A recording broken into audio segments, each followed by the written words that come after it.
ನಿರ್ಮಲಾ ಹೊಸಮನಿ ಕಿಚನ್ಗೆ ಸ್ವಾಗತ. ಈಗ ಮಾವಿನ ಉಪ್ಪಿನಕಾಯಿ ಹಾಕೋ ಸೀಸನ ಮೇದಿಂದ ಜೂನ್ ತನಕ ನೀವು ಹಾಕ್ಬೋದು. ಮತ್ತು ಇವು ಹಚ್ಚನ ಕಾಯಿ ಇರ್ತಾವೆ, ಮತ್ತು ಇದು ತುಂಬ ಕರಿ ತುಂಬಿರಬೇಕು, ಅಂದರೆ ಇವು ವರ್ಷ ತನಕ ತಡಿತಾವೆ ನಿಮಗೆ. ಮತ್ತು ಅದು ಒಂದು ಇಳಿಗೆ ಮನಿನೂ ಸಿಗ್ತೈತಿ ಹಿಂಗೆ ಕಟ್ ಮಾಡೋದು. ಅದು ನನ್ನ ಕಡೆ ಇಲ್ಲ. ಇವು ಸ್ವಲ್ಪ ಕಾಯಿ ಅದಾವ ಅಂದ ಕೂಡಲೇ ನಾ ಕಪಾಳಗಾಯಿ ಹೆಂಚಿ ಹಾಕಾಕತ್ತೀನಿ. ಮತ್ತು ಈಗ ಇವನ್ನ ಕಪಾಳಗಾಯಿ ಹೆಂಚ್ತೇನೆ, ಸ್ವಚ್ಛಗೆ ತೊಳೆದೇನಿ, ಅರ್ಧ ತಾಸು ನೀರಾಗಿ ಇಡಬೇಕು. ಇವನ್ನ ಇಟ್ಟು ಖಾರ ಅರ್ಬಿಲೆ ಒರಿಸಿ ಸ್ವಚ್ಛ ಮಾಡಿ ಇಟ್ಟೇನಿ.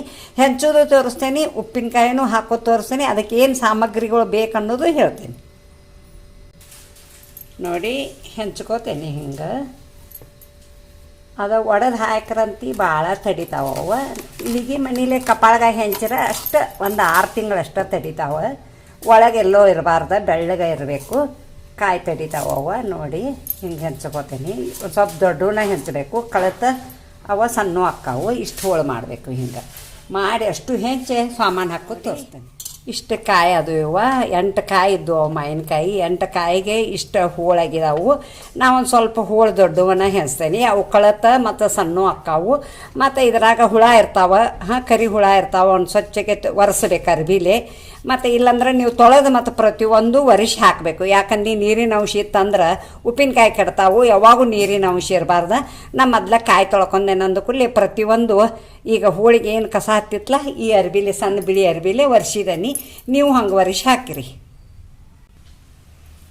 ನೋಡಿ ಉಪ್ಪಿನಕಾಯಿ ಸಾಮಾನು ತೋರಿಸ್ತಾನೆ ಅಂತ ಹೇಳೀನಿ, ಸಾಮಗ್ರಿಗಳು ತೋರಿಸ್ತೀನಿ. ಇದು ಸಾಸಿವೆ ಪುಡಿ ಸಣ್ಣ ಬೌಲೇ ಒಂದು ಬೌಲ್ ಐತಿ. ಇದು ಅರ್ಧ ಬೌಲ್ ಒಣ ಖಾರ ಪುಡಿ. ಮತ್ತು ಇದು ಬೆಳ್ಳುಳ್ಳಿ ಪೇಸ್ಟ್ ಹಂಗೆ ಇಟ್ಕೊಂಡೇನಿ, ನನಗೆ ನೋಡಿ ಹಾಕೋತೀನಿ. ಇದು ಸಕ್ಕರೆ ಸಣ್ಣ ಬೌಲ್ ಒಂದು ಬೌಲ್ ಸಕ್ಕರೆ ಹಾಕಬೇಕು. ಯಾಕಂದ್ರೆ ಹುಳಿ ಇರ್ತಾವಲ್ಲ ಮಾವಿನಕಾಯಿ, ಅದಕ್ಕೆ ಒಂದು ಸ್ವಲ್ಪ ಸಕ್ಕರೆ ಹಾಕಬೇಕು. ಇದು ರುಚಿಗೆ ತಕ್ಕಷ್ಟು ಉಪ್ಪು ಬೇಕು. ಇದು ಕರಿಮೆಣಸ ಮತ್ತು ಮೆಂತೆ ಈ ಸ್ಪೂನ್ಲೆ ಒಂದೊಂದು ಸ್ಪೂನ್ ಅದಾವು.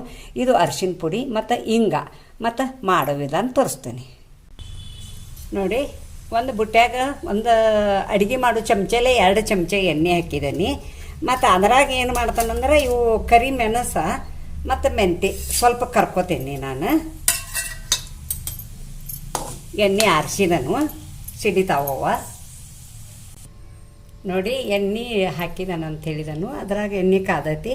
ಕರಿಮೆಣಸ ಮತ್ತು ಮೆಂತೆ ಕರೆದು ತಕ್ಕೊಂಡೇನಿ. ಸ್ವಲ್ಪ ಹಿಂಗೆ ಹಾಕೇನಿ. ಸ್ವಲ್ಪ ಹಿಂಗೆ ಒಂದು ಚಮಚದಷ್ಟು ಹಾಕೇನಿ. ಸಣ್ಣ ಚಮಚೆಲೆದಷ್ಟು ಒಂದು ಅರ್ಧ ಚಮಚೆ. ಮತ್ತು ಈಗ ಅದರಾಗ ಬೆಳ್ಳುಳ್ಳಿ ಪೇಸ್ಟ್ ಹಾಕೇನಿ ಒಂದಿಷ್ಟು. ಯಾಕಂದ್ರೆ ಎಣ್ಣೆ ಆರಿಸೇ ಹಾಕಬೇಕು, ಕರಿಬಾರ್ದು. ಅದ ನಾವು ಕಾಯಿಪಲ್ಯಕ್ಕದು ಕರಿತೀವಲ್ಲ ಹಂಗೆ ಕರಿಬಾರ್ದು ನೋಡಿ.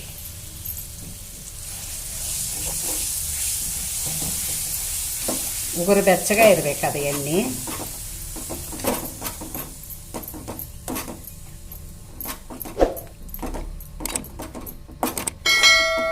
ನೋಡಿ ಈಗ ಇದು ಸ್ವಲ್ಪ ಆರಬೇಕು, ಅದಕ್ಕೆ ಅಷ್ಟು ಮಟ್ಟ ಸಾಮಾನು ಹಾಕಲ್ಲ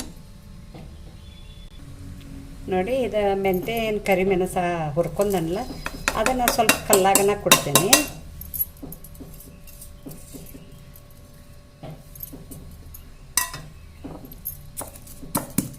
ಕಲ್ಲಾತು ಇಳಿಗೆ ಮಿನಿ ಆಯ್ತು ಯಾವುದೊಂದು ಸ್ವಚ್ಛಗೆ ತೊಳೆದ ಮಾಡಬೇಕು. ಅಂದ್ರೆ ಉಪ್ಪಿನಕಾಯಿ ತಡಿತಾವು, ಇಲ್ಲಾಂದ್ರೆ ಉಪ್ಪಿನಕಾಯಿ ತಡೆಯಂಗಿಲ್ಲ.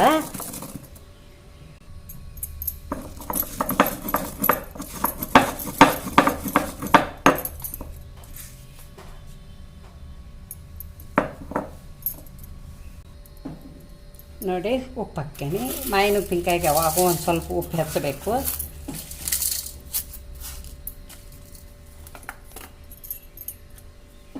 ಸಾಸ್ಮೆ ಪುಡಿ,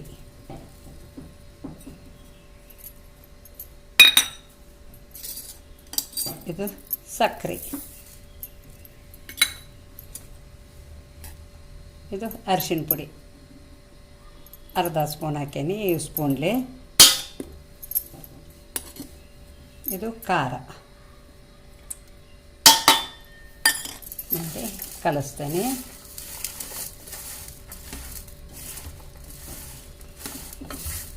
ಸ್ವಲ್ಪ ದೊಡ್ಡ ಹೋಳೆ ಹೆಂಚಿದ್ದಾನೆ ನಾನು.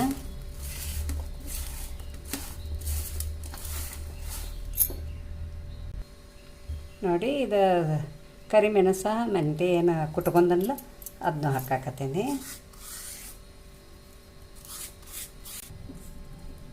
ನೋಡಿ.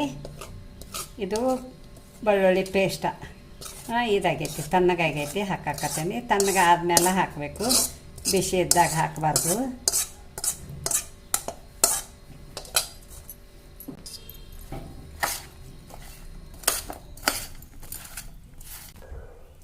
ನೋಡಿ ಎಲ್ಲ ಕಲಿಸಿದ್ದೀನಿ. ಮತ್ತು ಈಗ ಬರ್ನ್ಯಾಗ ತುಂಬ್ತೀನಿ. 3 ದಿನಕ್ಕೆ ತಿರ್ಬ್ಯಾಡ್ಬೇಕು. ಮತ್ತು ಏನಾರ ನಿಮ್ಗೊಂದು ಸ್ವಲ್ಪ ಖಾರ ಉಪ್ಪು ಕಮ್ಮಿ ಆಗಿತ್ತಂದ್ರೆ ನೀವು ಹಾಕ್ಕೋಬೇಕು. ಮತ್ತು ನನಗಂತೂ ನಂದು ಕಡಿಮೆ ಆಗಿಲ್ಲ, ಕರೆಕ್ಟಾಗಿ ಹಾಕಿದನ್ನು ನಾನು. ನೀವು ಹಿಂಗೆ ಕರೆಕ್ಟ್ ಹಾಕಿ ನೋಡಿ, ಭಾಳ ಚಲೋ ಆಕ್ಕಾವ. 6 ತಿಂಗಳ ದಿನ ಇಟ್ಟರು ಏನೂ ಆಗಂಗಿಲ್ಲ. ನಿಮಗೆ ಬೇಕಂದ್ರೆ ಫ್ರೆಶ್ ಬೇಕಂದ್ರೆ ಫ್ರಿಜ್ಜಿನಾಗ ಇಡ್ಬೋದು. ಇಲ್ಲಾಂದ್ರೆ ಕಡಿಕಿಟ್ರೆ ಚಲೋ ತಂಗೆ ಕಟ್ಟಿ ಮುಚ್ಚಿಟ್ರೆ ಏನೂ ಆಗಂಗಿಲ್ಲ. ನೋಡಿ, ಬರ್ನ್ಯಾಗ ತುಂಬೋಕ್ಕಿಂತ ಮುಂಚೆ ನಿಮಗೆ ಹೇಳ್ತೀನಿ, ಮಾವಿನ ಉಪ್ಪಿನಕಾಯಿ ಹಿಂಗೆ ಹಾಕಿ ನಿಮ್ಮೂ ಚಲೋ ಆಕ್ಕಾವ. ಈ ಮಾವಿನ ಉಪ್ಪಿನಕಾಯಿಗೆ ನನಗೊಂದು ಲೈಕ್ ಕೊಡಿ. ನಿಮ್ಮ ಫ್ಯಾಮ್ಲಿ ಜೊತೆ, ನಿಮ್ಮ ಫ್ರೆಂಡ್ ಜೊತೆ, ಎಲ್ಲರ ಜೊತೆ ಶೇರ್ ಮಾಡ್ಕೊಳ್ಳಿ. ಹಾಗೆ ಸಬ್ಸ್ಕ್ರೈಬರ್ ಮಾಡಿ, ಪಕ್ಕದಲ್ಲಿ ಬೆಲ್ ಐಕಾನ್ ಮಾಡಿ. Thank you.